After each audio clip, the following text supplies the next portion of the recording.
Bienvenue à tous.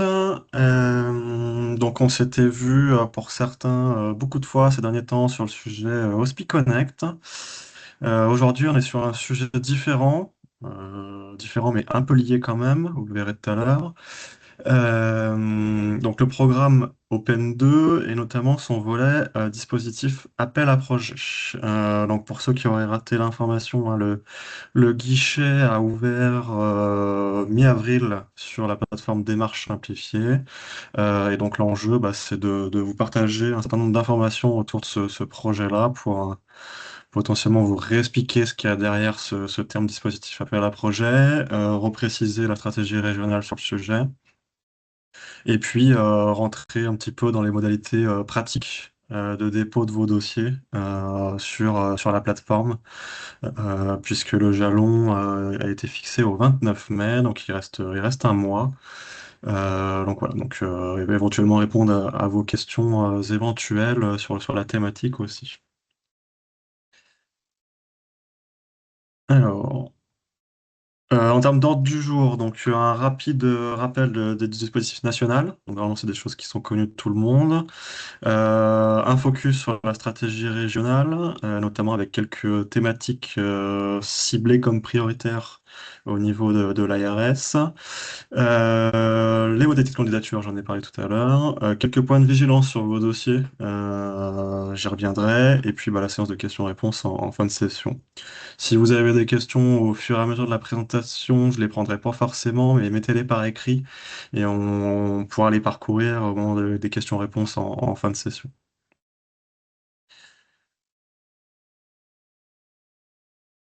J'ai repris une slide que normalement tout le monde connaît ou a déjà vue. Donc c'était juste pour repositionner le cadre du sujet du jour, pardon, dans le contexte global. Le sujet des AAP est sur la partie de droite dans le cadre du programme Open 2. L'autre partie du programme Open 2, c'était le volet Hospi Connect que j'ai évoqué tout à l'heure.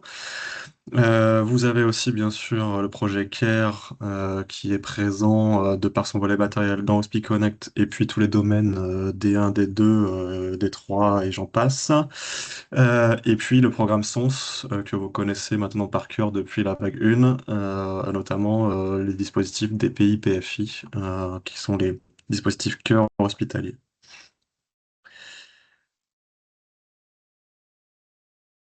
Au niveau de l'appel à projet, donc les thématiques qui avaient été proposées par le national, il y en avait quatre. Je ne vais pas tout lire, mais vous avez le rattrapage de la maturité des établissements, on y reviendra.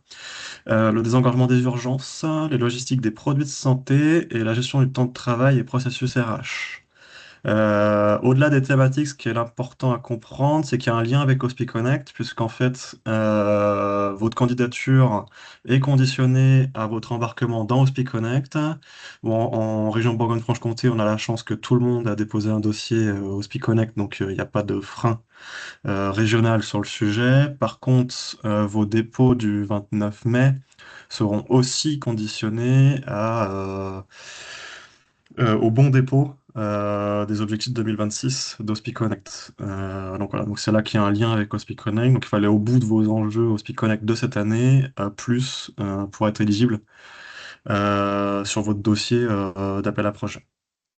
Voilà, l'appel à projet ne doit pas se faire au détriment des thématiques Hospi Connect. Vous pouvez sélectionner jusqu'à deux thématiques maximum par établissement. Donc parmi les quatre qui sont proposés, alors plutôt les trois qui sont proposés, je reviendrai sur le cas particulier du rattrapage de la maturité des établissements, qui concerne très très peu de monde en région BFC. Et puis donc on est sur un calendrier à cheval entre 2026 et 2027. Donc vous allez déposer vos dossiers avant fin mai. Vous aurez les résultats de la sélection ARS horizon septembre. Je reviendrai dans le calendrier en fin de session. Et il faudra terminer votre projet par rapport aux objectifs que vous avez définis avant juin 2027. Et donc en termes de financement, vous aurez 50% du financement prévu au lancement du projet, en tout cas au moment de la validation de votre dossier, et vous aurez 50% restant si vous avez atteint les objectifs en fin de projet, donc horizon été 2027. Donc on est bien sur un projet d'un an, ce qui peut être court ou pas selon les thématiques que vous voulez porter.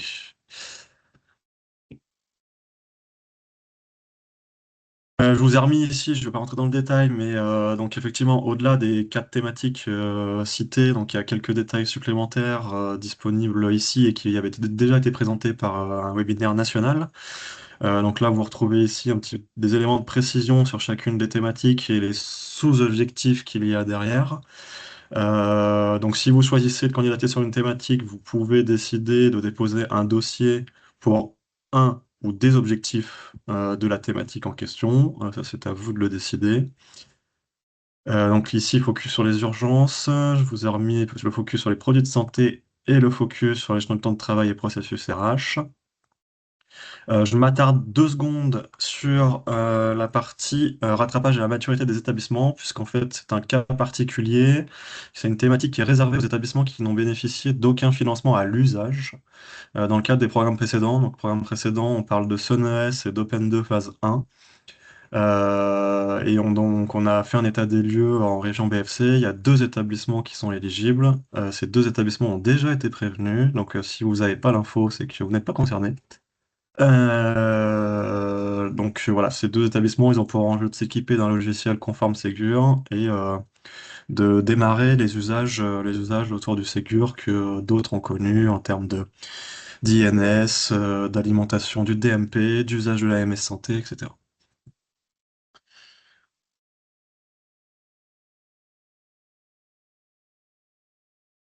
Au-delà de ce qui est présenté dans les slides, vous avez un document plus complet disponible sur le site du ministère. Je vous ai remis le lien ici et vous avez le lien direct vers le guide des thématiques appel à projet Open 2. Il y a un peu plus de détails sur ce qu'il y a derrière chaque objectif, entre autres. Donc voilà, ça peut vous aider à construire votre dossier pour être sûr que vous rentrez bien dans les clous de réponse aux objectifs par rapport au projet que vous portez.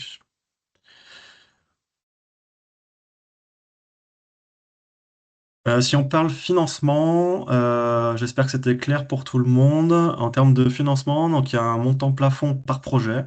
Donc on parle bien par projet, hein. Donc c'est-à-dire que si vous déposez 2 dossiers, vous avez le droit à 2 fois le montant évoqué ici. Si les dossiers sont sélectionnés, bien sûr. Donc vous avez un fichier en fait qui vous permet de savoir dans quelle catégorie vous vous trouvez.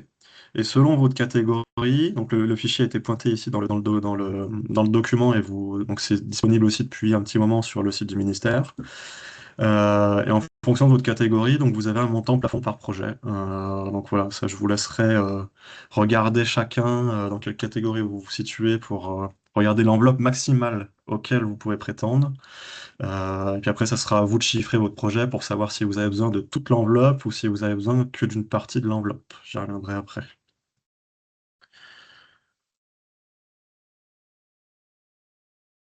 Petite précision que effectivement j'ai pas évoqué, le critère de catégorisation, c'était l'activité combinée. Vous l'avez vu là dans le tableau. Donc voilà, c'est par rapport à ce que vous avez déclaré dans les bases nationales, au moment des déclarations obligatoires. Le national s'est appuyé là-dessus pour catégoriser les établissements. Je vous ai donc repointé le fichier en question qui vous permet, donc c'est un fichier Excel hein, qui vous permet d'avoir votre activité combinée qui a été pris en compte. Donc soit c'est l'activité combinée de 2024 si elle était disponible, et si elle n'est pas disponible, par défaut, c'était l'activité 2022 qui est prise en compte. Je crois qu'il n'y avait que 3 ou 4 établissements qui étaient concernés par l'activité 2022. Tous les autres, c'est plutôt l'activité de 2024 qui a été pris en compte. Voilà, donc si vous allez dans le fichier Excel, si vous ouvrez le fichier Excel, il faudra aller sur l'onglet Appel à projet Open 2, hein, puisqu'il y a d'autres onglets, la base de référence, bon, la page de garde, c'est les explications, et puis vous avez un onglet Hospi Connect qui n'est pas le sujet du jour. Donc allez bien dans l'onglet Appel à projet Open 2 et vous retrouvez tout à droite du fichier Excel la partie activité combinée, que ce soit 2024 ou 2022 selon votre cas. Et donc, à partir de ça, vous en déduisez votre catégorie et donc vos financements possibles.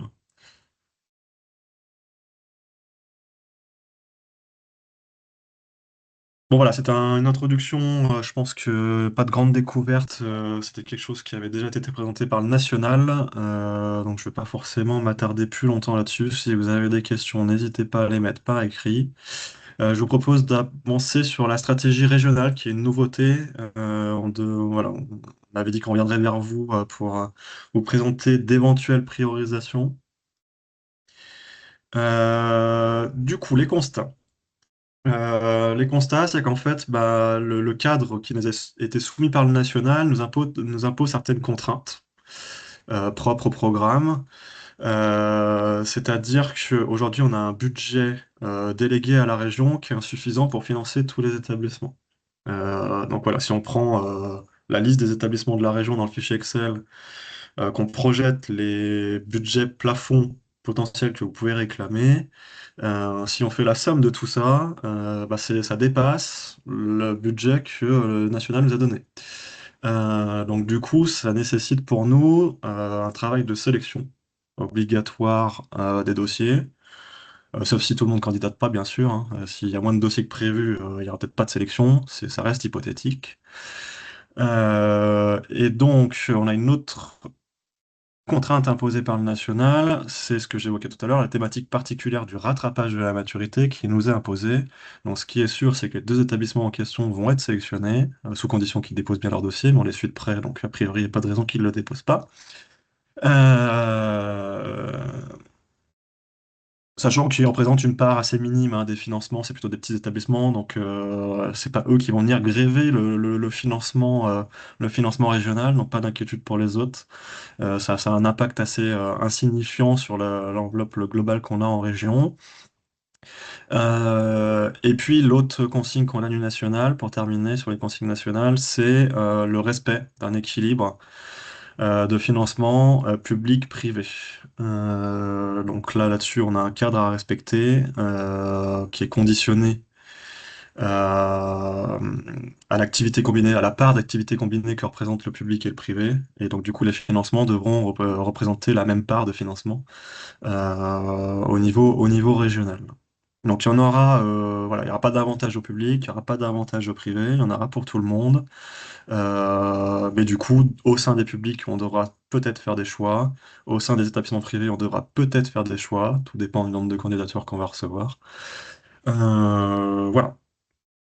Donc, par rapport à ces choix, en région, c'est posé une question stratégique de qu'est-ce qu'on voulait financer en priorité, quels étaient les sujets qui nous intéressaient le plus au niveau de l'ARS. Et donc, par rapport à ça, on a déjà défini une règle, c'est-à-dire que, par principe, on avait, ce que j'évoquais tout à l'heure, pas la possibilité de financer tout le monde. Donc, du coup, je l'ai dit en début de réunion, chaque établissement peut déposer jusqu'à un ou deux dossiers. Dans l'hypothèse où on ne peut pas financer tout le monde, on va plutôt privilégier d'aller financer au moins sur un dossier les établissements. Donc voilà, donc on est plutôt sur une logique de financer une majorité d'établissements. Donc si ceux qui avaient décidé de déposer deux dossiers, il n'est pas impossible que votre deuxième dossier passe, mais il y a moins de comment dire de chances que s'il n'y avait pas de nécessité de sélection. Les autres éléments qui ont été priorisés. Aujourd'hui, notre parti pris par rapport à cette stratégie régionale, c'est d'aller travailler davantage sur la thématique des engorgements des urgences. Parce que c'est déjà un sujet régional. Il y a déjà des travaux autour de ces éléments-là. Ce qui fait qu'il y a des équipes du grade derrière qui sont déjà en place par rapport à ça, donc ils seront en capacité de vous accompagner aussi sur les sujets, ce qui n'est pas forcément le cas sur les produits de santé et sur les parties RH. Et plus spécifiquement, au niveau du désengorgement des urgences, il y a deux objectifs, deux sous-objectifs qui nous intéressent particulièrement dans une logique d'approche territoriale. C'est le sujet du bed management et le sujet de l'alimentation des CRU au DMP. Donc vraiment dans une logique de partage d'informations territoriales pour améliorer la coordination entre les établissements. Donc en synthèse, si je refais un zoom par rapport à ce que j'ai présenté tout à l'heure, on est dans la thématique des urgences. Les deux objectifs qui sont prioritaires pour nous, c'est les deux qui sont encadrés ici et que je viens de citer. Donc disposer d'une vision capacitaire fiable pour accélérer l'orientation et l'admission des patients et accélérer et sécuriser les décisions médicales via l'accès direct au DMP, mon espace santé, et l'envoi des documents d'urgence. Donc concrètement, qu'est-ce que ça veut dire pour vous? Euh, Donc, comme je l'ai dit, ça reste hypothétique, parce qu'aujourd'hui, je ne sais pas dire. On fera un petit sondage à la fin de la réunion pour savoir un petit peu quelles sont les tendances, combien on s'attend à de dossiers, etc. Peut-être que ça vous permettra aussi de vous positionner et de voir si ça vaut le coup de déposer un deuxième dossier ou pas, entre autres. Mais ça reste hypothétique, ça va dépendre du nombre de candidatures. Si tout le monde candidate, c'est sûr qu'il n'y en aura pas pour tout le monde, comme je l'ai dit tout à l'heure. Si finalement il n'y a que la moitié des établissements qui candidatent, bah, ça veut dire que potentiellement on pourra sélectionner deux dossiers sur des établissements particuliers. Euh, donc voilà, ça reste une hypothèse. C'est juste des règles du jeu là qu'on vous annonce aujourd'hui. Vous avez ces cartes en main et vous pourrez prendre des décisions par rapport à ces règles du jeu. Euh, donc concrètement, je l'ai déjà dit tout à l'heure, si vous déposez deux dossiers, bah, effectivement, dans le contexte que je viens de vous présenter, il y a moins de chances qu'ils soient sélectionnés. Et puis, si vous déposez un seul dossier, si votre dossier il n'est pas sur les thématiques prioritaires, vous savez que vous passez en priorité 2 par rapport à des établissements qui auraient déposé un dossier sur les deux thématiques en question. Petite précision, parce qu'il y a eu des amalgames, alors je ne l'ai pas entendu en région BFC, mais j'ai pu l'entendre dans d'autres régions. La thématique des urgences, on pourrait penser qu'elle concerne uniquement les établissements qui ont un service des urgences. Clairement, le bed management, effectivement, en termes de consommation d'informations, il va être utile au service d'urgence pour la réorientation des patients à la sortie. Par contre, en termes d'alimentation du ROR, c'est effectivement le capacitaire de l'ensemble des établissements de la région qui est intéressant pour connaître les disponibilités de lits présentes au sein des établissements, qu'ils aient un service d'urgence ou pas. Donc voilà. Donc le fait d'avoir priorisé la thématique urgence ne veut pas dire qu'on priorise les établissements qui ont un service d'urgence.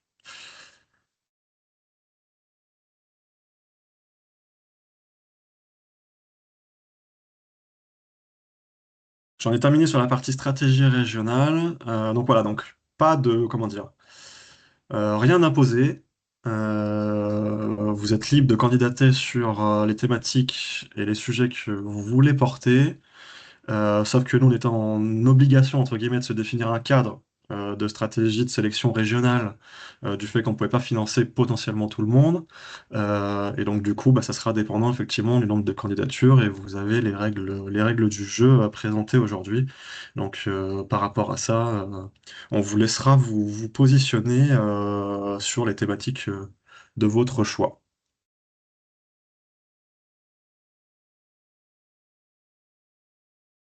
En termes de candidature, donc je l'évoquais tout à l'heure, donc la plateforme elle a ouvert sur démarche simplifiée, donc c'est la plateforme qui avait été utilisée dans le cadre d'Open 2 phase 1.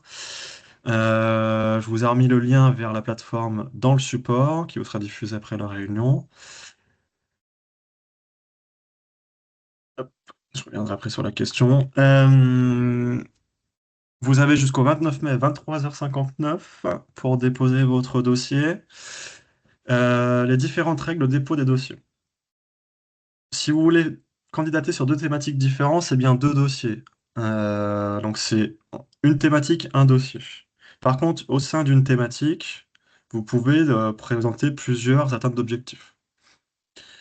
Au sein d'un dossier, vous présentez plusieurs atteintes d'objectifs. Voilà, il faut le traduire comme ça. Euh, et après, en termes de maille de candidature, vous avez le choix. Il n'y a rien imposé. Vous pouvez faire le choix d'une candidature sur la maille d'un finesse établissement, donc finesse PMSI. Ou pour les GHT, je pense entre autres par exemple, vous pouvez décider de déposer un dossier à la maille GHT parce que vous avez un projet commun sur B Management par exemple. Donc ça, vous avez tout à fait le droit de le faire aussi. Donc voilà, donc la maille de candidature est à votre main. Par contre, la règle immuable, c'est une thématique, un dossier. Un dossier complet, c'est deux choses.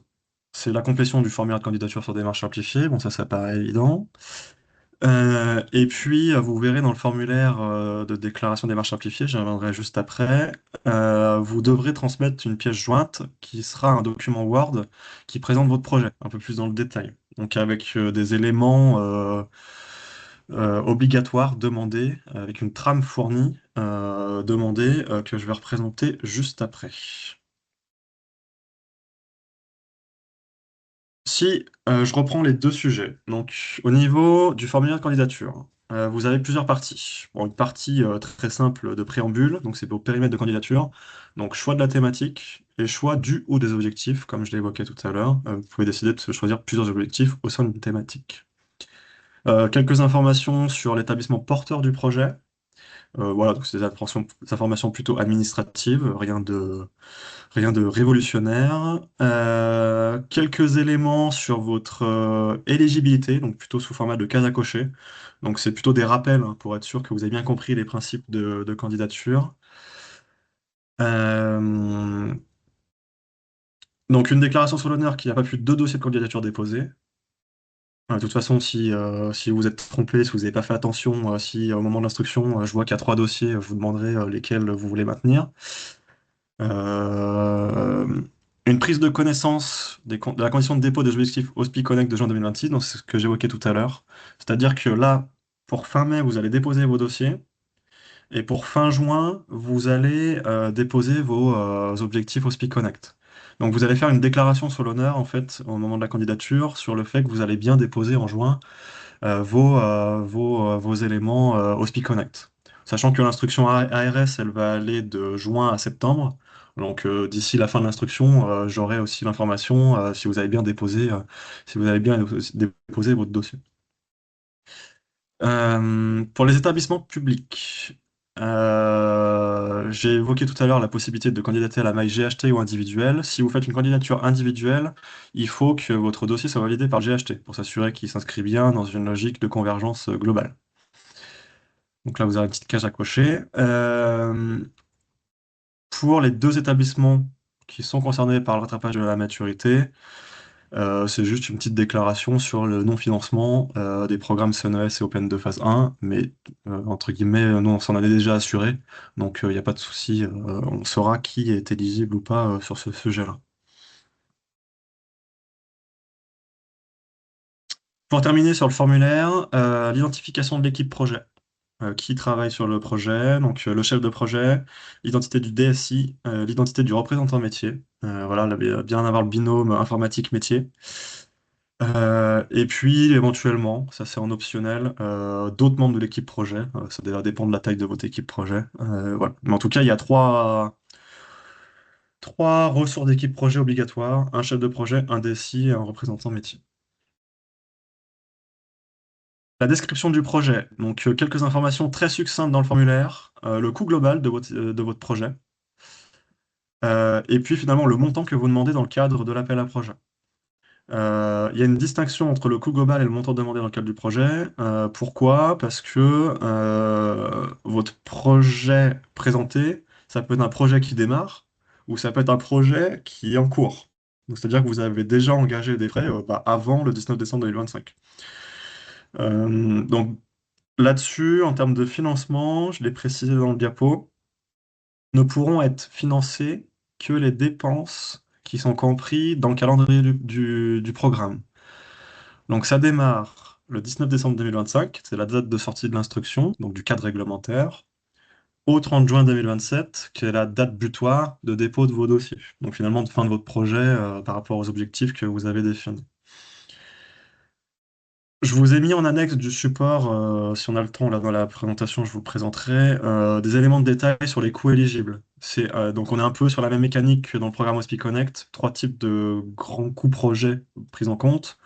Des coûts internes RH, des coûts de prestations externes, ou plutôt intellectuels ou éditeurs, AMOA ou éditeurs, et puis des coûts matériels, si vous avez des coûts logiciels indus par le projet.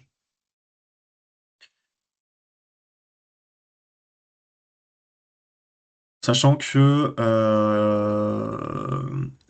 comme pour tous les autres projets, il faudra maintenir à disposition un document qui reprend ces coûts projets à la fin pour, en cas de contrôle, qu'on puisse justifier que, on vous a pas surfinancé par rapport au coût que vous avez réellement engagé sur la période. Donc voilà, on reste sur la même logique, les mêmes mécaniques par rapport à ce volet-là.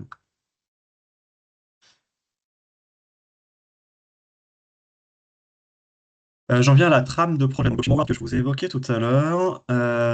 Donc celui-ci est aussi disponible sur le site du ministère. Je vous l'ai encadré ici dans la rubrique documents du programme. Ce qui est important à retenir, c'est que c'est un document obligatoire. Donc la trame est à obligation d'utilisation. Il faut compléter cette trame avec vos éléments de description projet. Euh, je vais pas forcément rentrer dans le détail du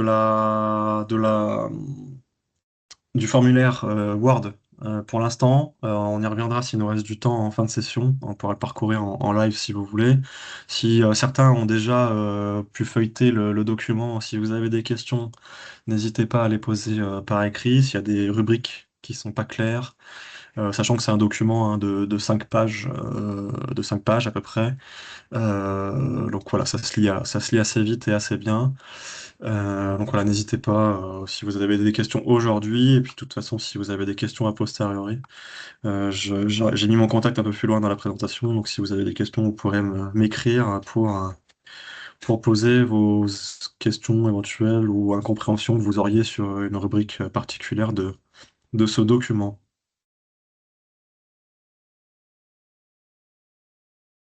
Je vais m'attarder un peu sur les points de vigilance. Et notamment, qu'est-ce qui fait pour nous que vous allez présenter un bon dossier ou pas? Qu'est-ce qui va, entre guillemets, être un critère pour nous de qualité d'un dossier? Le premier point, c'est la cohérence de l'équipe projet et sa capacité à faire. Donc, je l'ai évoqué tout à l'heure, il y a un lien avec Hospi Connect. Ce lien avec Hospi Connect, initialement, il se voulait pour que les appels à projets ne se fassent pas au détriment d'Hospi Connect. Donc, on va garder ce point de vigilance-là. C'est-à-dire que, comme on aura les deux dossiers, on aura vos dossiers Hospi Connect et vos dossiers appels à projets, on fera un croisement de données entre vos deux équipes projets pour notamment s'assurer que on retrouve pas les mêmes interlocuteurs de part et d'autre et qu'il y a une vraie capacité à faire derrière et que c'est pas juste des noms couchés sur une feuille et que derrière finalement il y ait pas vraiment de force de frappe opérationnelle au quotidien pour avancer sur le sujet.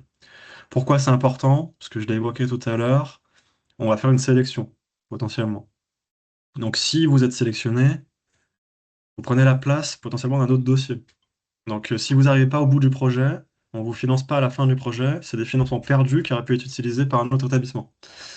Donc voilà, nous, on va faire très attention à votre capacité à faire. Peut-être d'ailleurs, dans le cas des dossiers, je vous appellerai pour m'assurer de ce point-là et être sûr que vous avez bien une équipe projet qui est en capacité d'avancer et d'atteindre les objectifs fixés pour pérenniser les financements et pas qu'ils soient perdus parce que comme c'est des financements nationaux, une fois que nous, on les a pas utilisés en région, ils rebasculent au niveau national et on n'a plus ces financements en région. Deuxième point, c'est la qualité de l'organisation projet. Donc un peu dans la même lignée, c'est-à-dire au-delà de la capacité à faire, c'est est-ce que vous êtes suffisamment organisé pour, notamment en termes de gestion de projet, pour assurer la bonne gestion des risques projet et les bons, comment dire, la bonne organisation, la bonne gouvernance pour mener à bien vos objectifs et toujours dans cette logique de sécuriser l'atteinte des cibles à la fin de votre projet pour déblocage des financements. Dernier critère pour nous qui sera important, c'est le degré d'impact. C'est une des parties du formulaire. et notamment vos niveaux d'objectifs.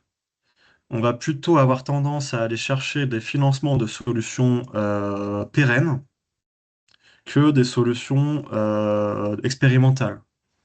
Parce que l'enjeu pour nous, c'est d'utiliser les financements qui nous sont donnés par le national et les financements publics pour financer des solutions qui auront un impact à long terme sur votre organisation hospitalière ou l'organisation territoriale et pas forcément des éléments expérimentaux qui seraient avec une conclusion à la fin de on est allé jusqu'au bout du projet, mais finalement on va pas le généraliser.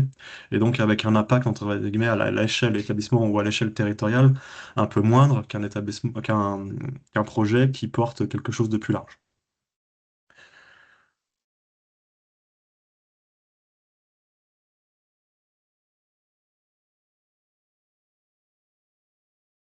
Je suis arrivé au bout de la présentation. Du coup, je vous propose peut-être de prendre un temps de questions-réponses. Je crois qu'il y avait déjà des questions. Euh,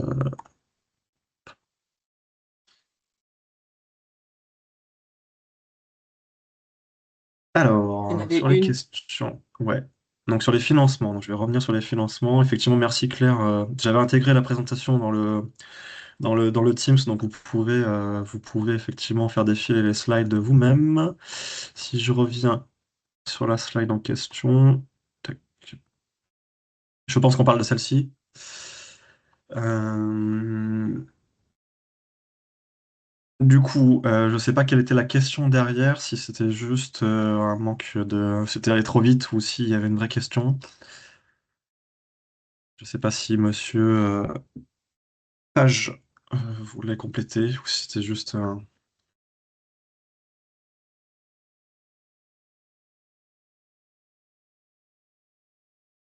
monsieur Page.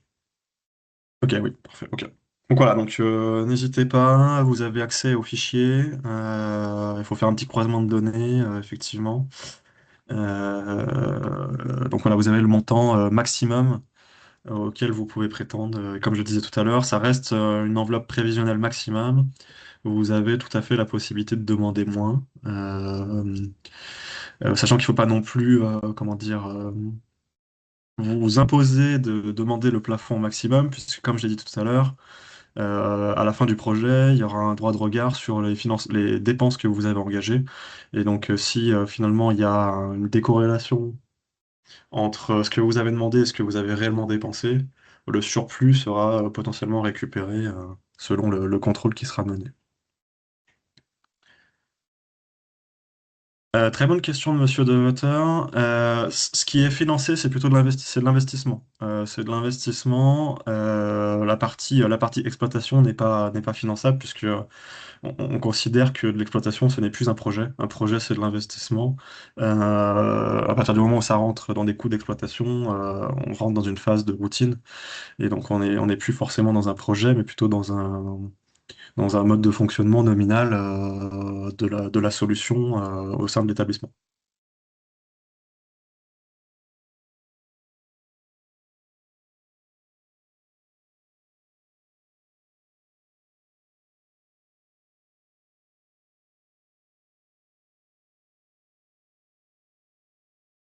Je ne sais pas s'il y a d'autres questions. Est-ce que, au-delà des questions, est-ce que ça amène des remarques, des réflexions par rapport aux choix de priorisation qui ont été faits? Est-ce que ça perturbe peut-être ce que vous aviez prévu de faire initialement? Euh, ou est-ce que vous attendiez justement ces éléments pour vous positionner? N'hésitez pas à réagir par rapport à ça. J'essaie de vous donner le maximum de détails sur nos raisons de ces choix-là. S'il y a encore des éléments d'incompréhension, n'hésitez pas.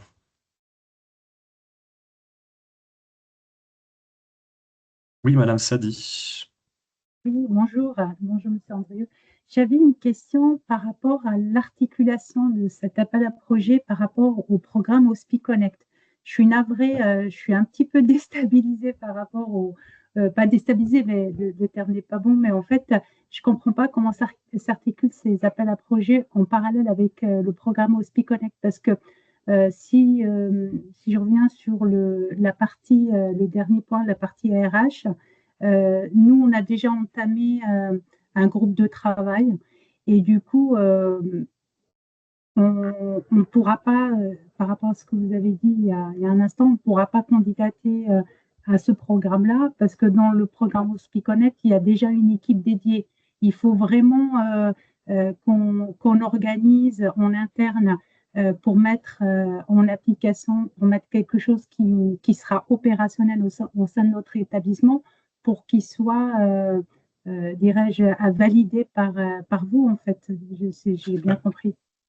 Ouais, exactement. Alors, sur la partie RH, sur la partie Hospiconnect, effectivement, il y a des travaux, notamment en termes de, euh, comment dire, bonne gestion des bases de données du personnel, du D'accord. personnel, parce que c'est ça le point d'entrée d'Hospiconnect en termes d'identité. Hum, Dans le cadre de l'appel à projet, si on revient sur la partie RH, tac, qui est ici, hum, on n'est pas forcément exactement sur les mêmes sujets. C'est-à-dire que celui qui peut prêter à confusion, c'est effectivement le point numéro un.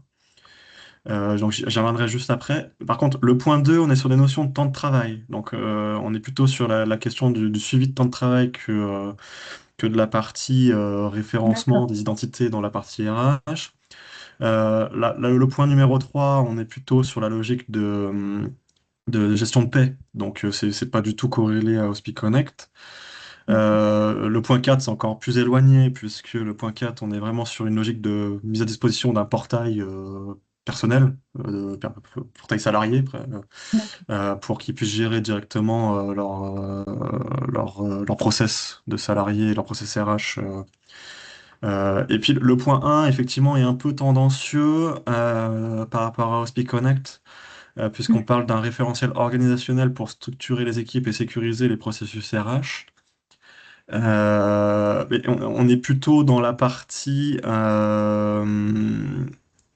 comment dire, euh, processus RH en tant que tel et pas forcément au global et pas hum, forcément juste sur la partie bonne identification du personnel dans une base de données unique telle qu'elle est présentée par Hospiconnect. Donc Hospiconnect est un tout petit bout d'accord. tandis que la partie RH qui est présentée ici est beaucoup plus large et amène des notions autres que juste la partie qui est traitée par Hospiconnect, qui est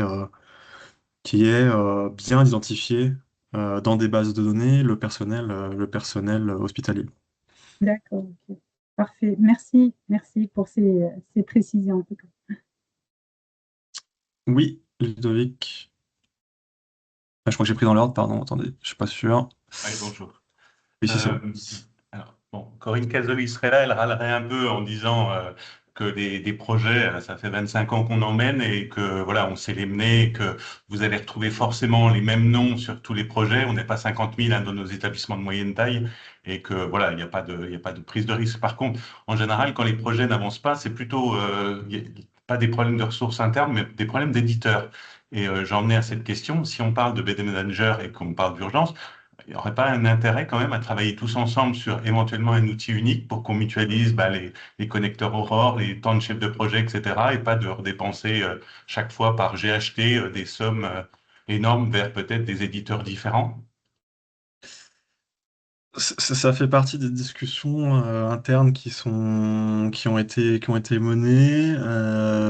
Aujourd'hui, c'est pas la trajectoire qui est proposée parce que dans le contexte actuel, il est très compliqué d'aller chercher des financements régionaux. Et en fait, cette trajectoire-là qui est évoquée ici, effectivement, elle est portée par le régional et pas par le national. Donc ça veut dire que ça passerait non pas par ces appels à projets-là, mais par des financements autres. Dans le contexte actuel, on est très loin de pouvoir aller chercher des financements supplémentaires régionaux. Donc clairement, à court terme, c'est pas la trajectoire. Euh, Et pourquoi on ne peut pas utiliser les financements nationaux pour acheter les mêmes solutions? Qu'est-ce qui empêche? Simplement, ça veut dire qu'il faut qu'on se coordonne entre nous, mais Vous voulez dire que vous voulez faire un package de dire on cible une c'est-à-dire, solution oui. qui, Ben Management par exemple, la même pour tout le monde et qui alimente l'aurore. À partir du moment où vous nous donnez des consignes, vous nous dites, bah, orientez-vous vers les urgences, travaillez dessus. Bah, pourquoi pas travailler en commun dessus et retenir, je sais pas combien il y a d'éditeurs sur le marché qui proposent des solutions, mais là, on parle d'interconnexion, on parle de tout ça, et à un moment donné, l'aurore, il est unique, enfin, etc. Donc, bon, est-ce qu'on n'a pas un intérêt pour mutualiser et puis gagner un peu tous, entre guillemets, puisque le montant, encore une fois, alloué, il est peut-être pas extensible. Donc, si on veut que tout le monde, enfin, sauf si vous nous dites que non, il y a du budget pour financer tout le monde sur le projet des urgences, mais si c'est pas le cas, autant peut-être travailler ensemble. Sauf que, enfin, je ne sais pas, c'est une idée, hein, mais bon, je suis Ouais, ouais, peut-être ouais, encore, complètement. je reste dans mes idées de partage et voilà, pour économiser un peu, mais bon, peut-être que après, Si, la si, coordination, c'est du travail, hein. si, en fait, nous, on l'avait plutôt identifié cet axe-là par GHT, plutôt effectivement d'avoir un effet de mutualisation GHT en termes de commandes. Mais là, ça va au-delà de ça, donc je prends le point et ça peut remettre une nouvelle pièce aux réflexions en cours sur le sujet. Merci.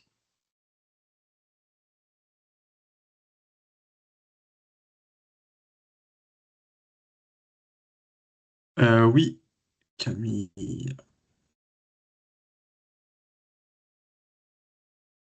Oui, bonjour à tous. J'avais la question pour rejoindre un peu ce que disait Ludovic. Quand on voit les possibilités de financement pour un outil de bed manager, alors je suis peut-être loin de la berge, ça fait peut-être longtemps que j'ai pas travaillé dessus, mais pour mon établissement à hauteur de 51 000 euros, je suis incapable de trouver une solution de bed manager pour l'hôpital de Nevers. Clairement, en fait, ça tient pas dans l'enveloppe, en fait, sachant que pour en plus détailler cette enveloppe, au vu des délais dont on dispose, enfin, ça impose quand même de rencontrer le fournisseur, de rencontrer, de voir, enfin, faire des démos de solutions, demander un chiffrage précis, le temps de remplir la note de cadrage. On est le 28 avril, la date de dépôt, c'est le 29 mai maxi. On est dans un mois de mai où il y a quand même, qui est quand même un vrai gruyère. Ça paraît assez compliqué, je trouve, sachant qu'en plus, on est mobilisé par ailleurs. Et j'ai bien compris ce que vous disiez hein, en termes de faisabilité projet. Vous allez porter une attention particulière sur le fait que on puisse bien faire le projet pour pas perdre les crédits, et sachant qu'en fait, en parallèle de tout ça, on est un peu coulé quand même par, en tout cas moi pour ma part, par le Ségur V2, HospiConnect, etc.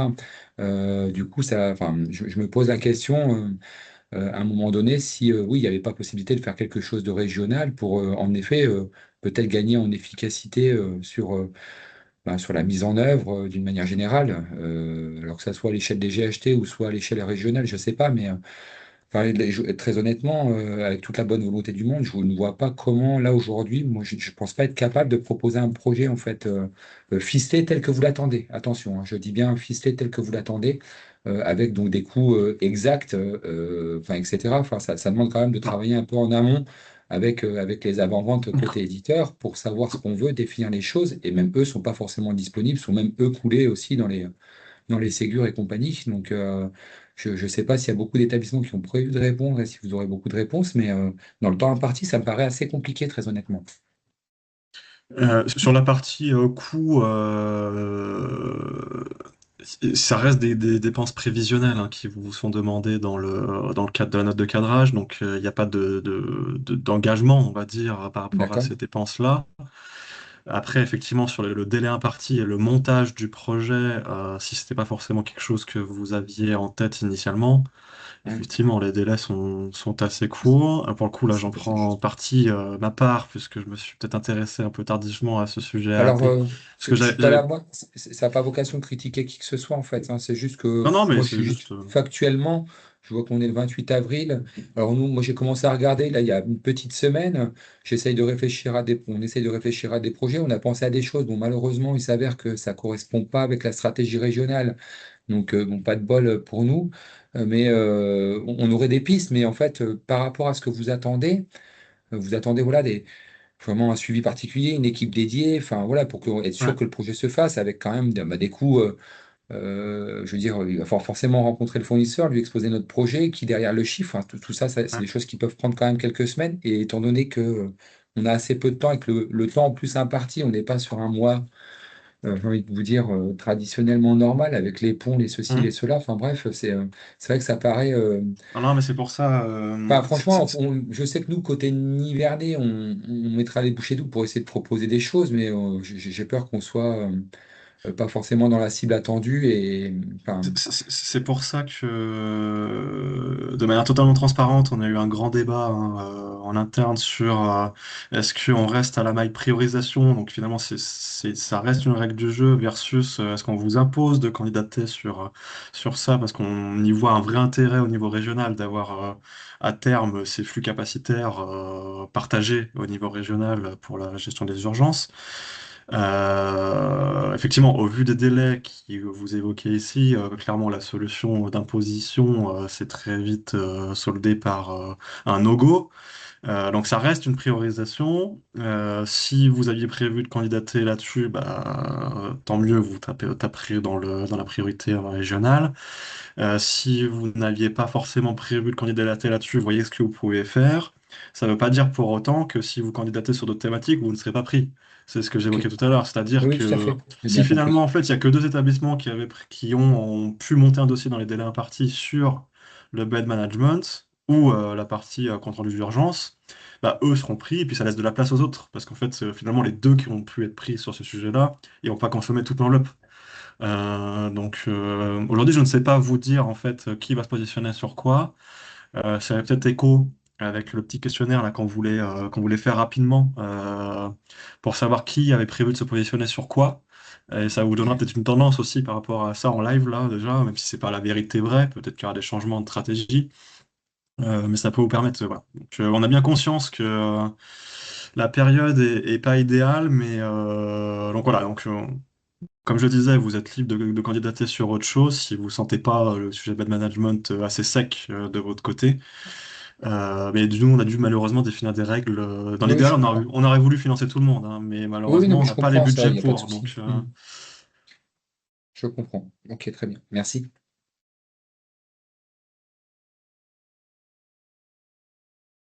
je sais pas si ça amène d'autres questions. Peut-être que le sondage peut être éclairant aussi par rapport à ce qu'on vient de se dire.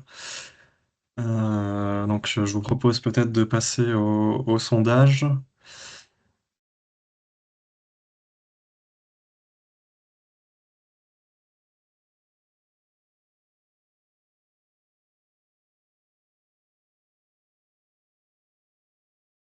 Un petit travail à faire, c'est de scanner le QR code qui vous est partagé par Claire.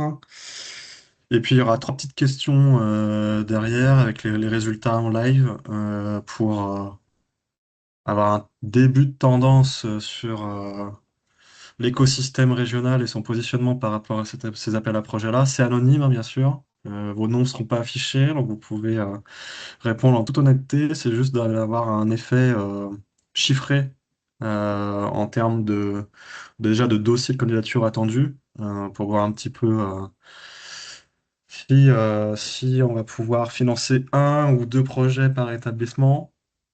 Euh, et puis derrière, voir si les thématiques collaient avec ce qu'on vous a présenté aujourd'hui, ou si vous aviez initialement prévu de candidater sur les deux autres sujets qui étaient proposés, RH et produits de santé. Et donc du coup, si finalement, comme je l'évoquais là tout à l'heure, il y a une grande tendance à aller candidater sur ces deux thématiques-là et non pas sur le bed management, bah, vous savez que vous avez peut-être une marge de manœuvre un peu plus importante de voir votre dossier accepté parce que finalement le périmètre de candidat sur bed management ou CRU est plus faible qu'attendu.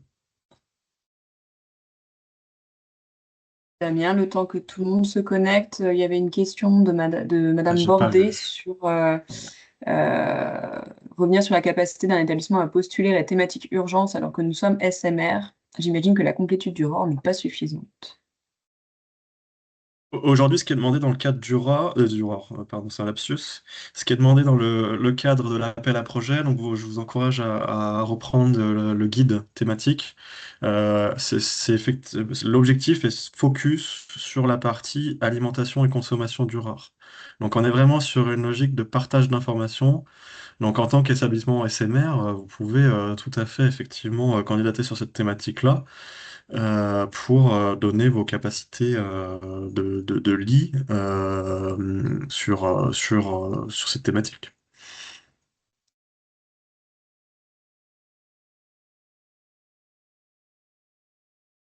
Merci Damien. Et il y avait aussi la question de Nicolas Tuilier. Est-ce qu'on peut financer une mise à jour importante avec interface de la solution de bed management? Bah, si elle concourt derrière à l'alimentation durable dans le cadre de votre projet, oui. Si c'est facilitant dans la logique d'alimentation durable, tout à fait. Si c'est juste de mettre à jour votre outil de bed management sans alimentation durable derrière, en termes d'objectif 2027, non, puisqu'en fait ça ne concourt pas à la cible de l'appel à projet.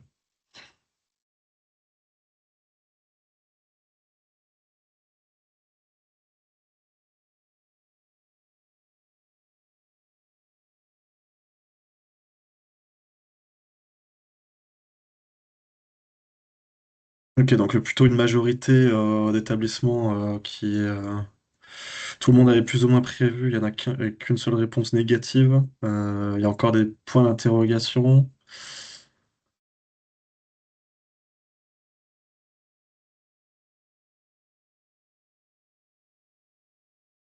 On est 40 en tout là dans le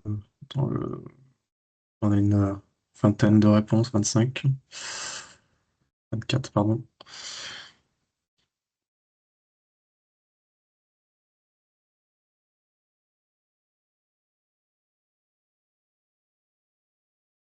Je sais pas si tout le monde s'est positionné, si tout le monde s'en sort avec le Bicast.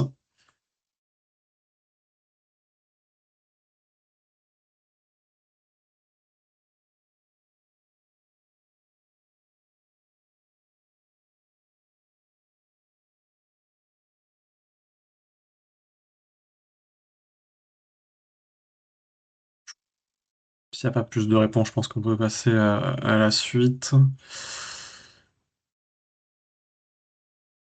Ok, on est majoritairement sur un seul dossier. Euh,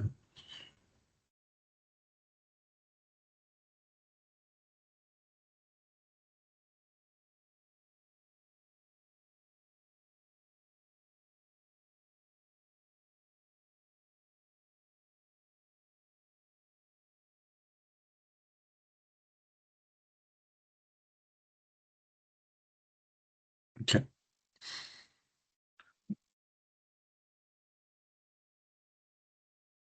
Ok. Il y avait des enjeux autour du RH.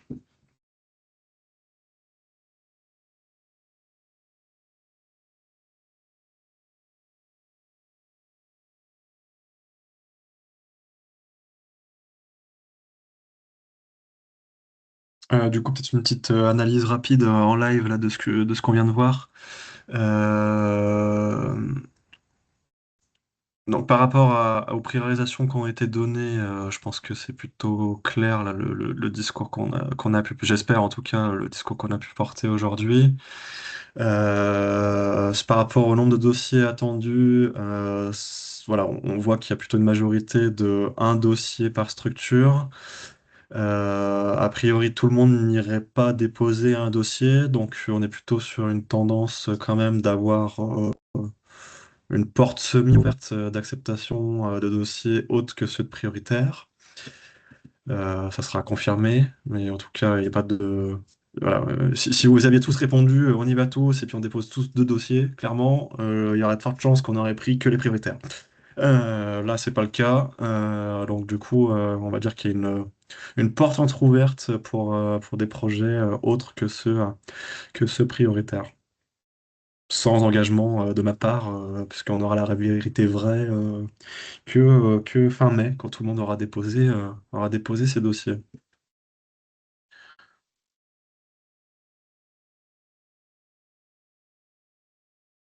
Surtout au regard du troisième, où il y a beaucoup de thématiques RH a priori de prévues. Donc potentiellement sur des sujets non prioritaires. Donc, ce qui veut dire que il y aura sûrement une sélection de dossiers au sein des thématiques non prioritaires. Encore une fois, sans engagement. Donc là, pour le coup, il n'y aura pas de règles régionales. Donc, ce sera vraiment la qualité du dossier qui fera la différence si,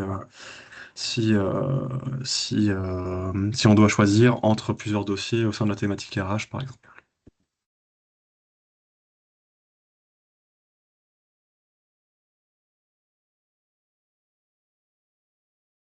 On arrive au bout de l'heure. Si vous avez une dernière question, c'est maintenant. Je vous diffuse le support juste après. On mettra en ligne, comme d'habitude, le replay sur la chaîne YouTube de l'ARS. Euh, Comme ça, pour ceux qui voudraient, dans vos organisations, s'il y en a qui sont intéressés, qui n'ont pas pu participer au webinaire du jour, n'hésitez pas à leur relayer. Et puis, si vous avez des questions d'ici le 29 mai, n'hésitez pas à me contacter par mail. Et je me ferai un plaisir de vous aider dans la conception de votre dossier.